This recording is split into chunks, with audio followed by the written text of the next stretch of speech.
प्रकाश लेकर आए हैं और कैबिनेट और पार्लियामेंट्री अफेयर्स को काफ़ी कवर करते हैं। एक इम्पॉर्टेंट स्कीम है, अनाउंसमेंट है जो आज हो सकती है और वो कैबिनेट से आज पीएम प्रणाम योजना को मंजूरी मिल सकती है। ये एक्सक्लूसिव खबर है, प्रकाश से और समझते हैं। प्रकाश बताएं क्या है ये योजना, इसके बारे में और क्या डिटेल्स हैं? देखिए, अब से कुछ देर बाद कैबिनेट की इम्पोर्टेंट मीटिंग जो है वो शुरू होगी। सीसीए की बैठक भी है और जैसा कि हमें सोर्स बता रहे हैं कि आज की बैठक में फर्टिलाइजर सेक्टर के लिए अच्छी खबरें आ सकती है। दो अहम स्कीम है जो कि एजेंडे के तौर पर शामिल किया गया है और इस बात की संभावना है कि आज इस पर कैबिनेट की मंजूरी मिल जाए।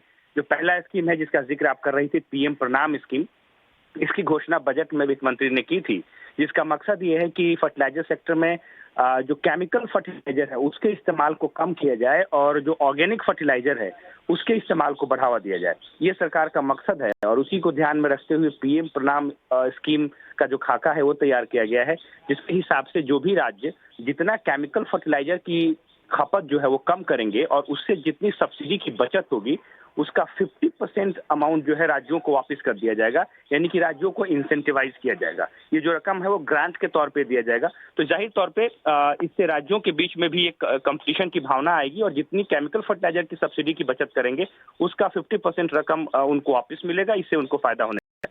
जो दूसरा अहम स्कीम है फर्टिलाइजर सेक्टर के लिए, वो दरअसल जो इस वक्त यूरिया है उसका एक ऑल्टरनेटिव मार्केट में लॉन्च किया जाएगा जो कि सल्फर कोटेड यूरिया होगा। उसका मकसद ये है कि कम यूरिया की खपत से ही जो सॉइल की फर्टिलिटी है वो बढ़ाने में मदद मिलेगी। और इस वक्त यूरिया की जो कीमतें हैं वो फिक्स्ड होती हैं, मार्केट के हिसाब से सरकार तय करती है, वो हैवली सब्सिडाइज होती है। लेकिन जो सल्फर कोटेड यूरिया होगा वो एमआरपी के हिसाब से कंपनियां तय कर सकती हैं, इसकी इजाजत उनको दी जाएगी। इसका मतलब यह है कि कंपनियों के पास इस बात की इजाजत होगी कि वो सल्फर कोटेड यूरिया का प्रोडक्शन करे, अपने हिसाब से एमआरपी तय करे और मार्केट में बेचे।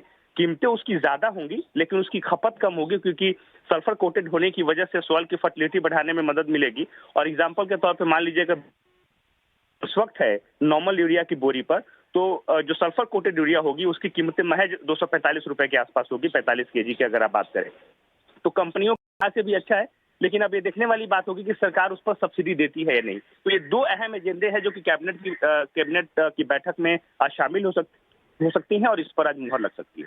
ठीक है, ऑलराइट, शुक्रिया प्रकाश ये खबर बताने के लिए। आप नजर बना रखे हैं इस पूरे मैटर पर, आपसे अपडेट लेते रहेंगे।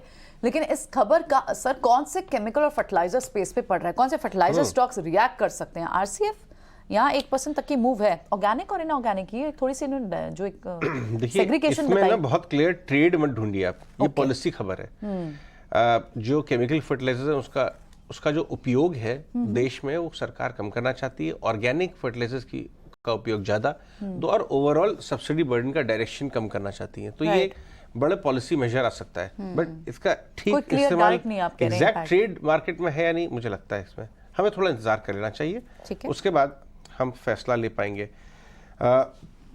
3.5% परसिस्टेंट आज इसके डाउनग्रेड से चला गया, लेकिन आज ही नहीं गिरा है, ये एक्चुअली 5200 रुपये से टॉप आउट हुआ है, वहां से लगातार गिरता हुआ नजर आ रहा है आपको।